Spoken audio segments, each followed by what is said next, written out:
इन आदिवासी महापुरुषों को कितना जानते हैं आप? दोस्तों, आदिवासी दो शब्दों से मिलकर बना है, आदि और वासी। इसका अर्थ मूल निवासी होता है। भारत की जनसंख्या का 8.6% यानी लगभग 10 करोड़ जितना एक बड़ा हिस्सा आदिवासियों का है। आदिवासियों में ऐसे कई महापुरुष हुए जिन्होंने भारत देश को एक नई राह दिखलाई। आइए दोस्तों, आज हम भारत के आदिवासियों के 5 महापुरुषों के बारे में जानेंगे। नंबर 1, भगवान बिरसा मुंडा। आदिवासियों को भगवान कहे जाने वाले बिरसा मुंडा का जन्म 15 नवंबर 1875 के दशक में मुंडा जनजाति के पिता सुगना मुंडा और माता करमी मुंडा के घर उलिहातू गांव में हुआ। मुंडा एक जनजातीय समूह था जो छोटा नागपुर पठार झारखंड में निवास करते थे। बिरसा मुंडा ने 1 अक्टूबर 1894 को सभी मुंडा नेताओं को एकत्र कर अंग्रेजों से लगान माफ कराने के लिए आंदोलन किया। 1897 में उन्हें गिरफ्तार कर लिया गया। 1897 से 1900 के बीच मुंडाओं और अंग्रेज सिपाहियों के बीच युद्ध होते रहे। अगस्त 1897 में बिरसा और उनके 400 सिपाहियों ने तीर कमानों से लेस होकर खूंटी थाने पर धावा बोल दिया। 1898 में तांगा नदी किनारे मुंडाओं ने पहली बार अंग्रेजों को युद्ध में हरा दिया। जनवरी 1900 में डोमरी पहाड़ पर एक और संघर्ष हुआ जिसमें बहुत सी औरतें व बच्चे मारे गए।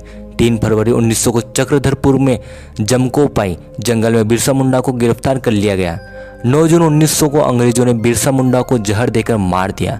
बिरसा मुंडा का 1899 से 1900 के बीच चला उलगुलान विद्रोह बेहद चर्चित रहा। उन्हें धरती आबा व भगवान कहा गया। 15 नवंबर को बिरसा मुंडा जयंती जनजाति गौरव दिवस के रूप में मनाई जाती है। नंबर 2, तिलका मांझी। अंग्रेजों के विरुद्ध सर्वप्रथम आदिवासियों ने विद्रोह किया और उनके नेता तिलक मांझी थे। तिलका मांझी का जन्म 11 फरवरी 1750 में हुआ था। 1771 से 1783 तक उन्होंने ब्रिटिश सत्ता के विरुद्ध लंबी और कभी न समर्पण करने वाली लड़ाई लड़ी और स्थानीय महाजनों, सामंतों व अंग्रेजी शासकों के नींद उड़ाई रखी।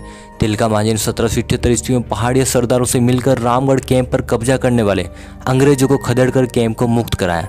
1784 में उन्होंने क्लीवलैंड को मार दिया। बाद में उनके गुरिल्ला सिपाहियों पर अंग्रेजों ने ताबड़तोड़ हमले किए और उन्हें गिरफ्तार कर लिया।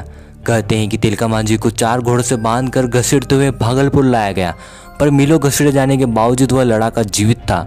खून में डूबी उनकी देह तब भी गुस्सेल थे और उनकी आंखें बिरतानियों को डरा रही थी। अंग्रेजों ने भागलपुर चौराहे पर एक विशाल वटवृक्ष पर सरेआम लटकाकर उनकी जान ले ली। नंबर 3, टट्या भील। इंडियन रॉबिन हुड नाम से पूरे भारत में विख्यात महान स्वतंत्रता सेनानी टट्या भील का जन्म 1842 में मध्य प्रदेश के खंडवा में हुआ। इनका वास्तविक नाम टंडरा था। वे 1878 से 1890 के बीच भारत में सक्रिय स्वतंत्रता सेनानी थे। 1818 में मराठा शासन के बाद सतपुड़ा के बहादुर भीलों ने अंग्रेजों के नाक में दम कर दिया। टट्या भील गुरिल्ला युद्ध नीति में पारंगत थे। ऐसा कहा जाता है कि टट्या जी भील में अलौकिक शक्तियाँ थी। कहते हैं कि वे ब्रिटिशों को लूटकर गरीबों में धन बांट दिया करते थे। उनकी पहुंच वर्तमान मध्य प्रदेश, राजस्थान, गुजरात और महाराष्ट्र तक थे। टट्या जी भील को सभी लोग मामा कहकर पुकारते थे।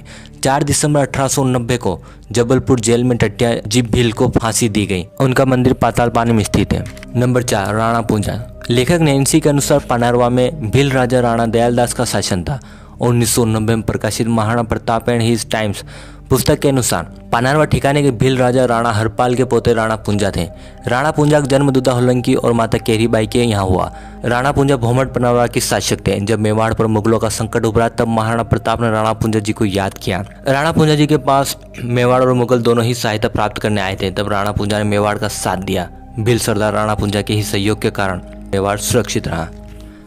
नंबर 5, वीर कुंवर नारायण सिंह। छत्तीसगढ़ के पहले शहीद के रूप में जाने जाने वाले वीर नारायण सिंह का जन्म छत्तीसगढ़ के सोनाखाना में 1795 में एक जमींदार परिवार में हुआ था। इनके पिता का नाम रामाराय था। इनके पूर्वजों के पास 300 गांवों की जमींदारी थी। 1856 के अकाल के समय भी अंग्रेजों और साहूकारों के अवैध जमाखोरों से अनाज लूटकर भूखी गरीब जनता को बांट देते थे। इस कारण 24 अक्टूबर 1856 को उन्हें बंदी बनाकर जेल में डाल दिया। उनके घोड़े का नाम कबरा था। उन्होंने 500 लोगों की एक बंदूकधारी सेना बनाई थी।